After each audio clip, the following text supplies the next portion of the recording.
In today's video, I'm going to share with you how to minimize fluid retention in your feet. Specifically, I'm going to share with you my naturopathic protocol that will also get rid of neuropathy. Stay tuned for this video.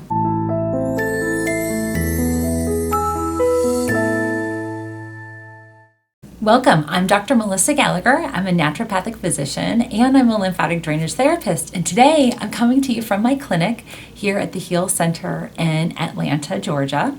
I'm super excited to share with you this amazing DIY protocol that I have been using for years to help people who complain of swelling in their feet with neuropathy. So a lot of times on the side of your feet, it might feel like tingly or you have lost some nerve related sensations, and even at the base of your feet. This is really impactful for individuals who might have had cancer treatments, diabetes, central nervous system imbalances. I'm super excited to share this protocol with you. The tools that you'll gather for this protocol, you want to get as much ginger, big block ginger.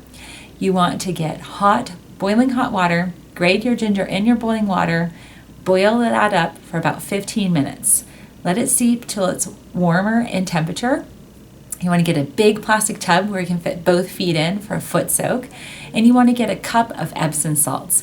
What you're going to do is blend in the Epsom salts with the ginger infused water. A lot of times you might want to strain it, but it's okay if you have floating ginger. If you don't have fresh ginger, you can use multiple tea bags of ginger tea.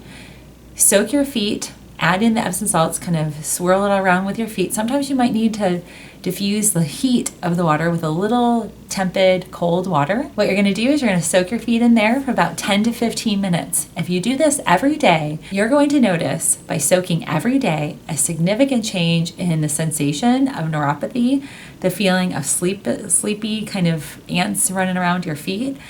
Those sensations of normalcy will start to come back, and you'll notice on the test for neuropathy that you've decreased. I'm super excited for you to share this. If you have any questions, comment down below. I hope you'll stay tuned for our next video coming out on Tuesday. Have a great day, everybody.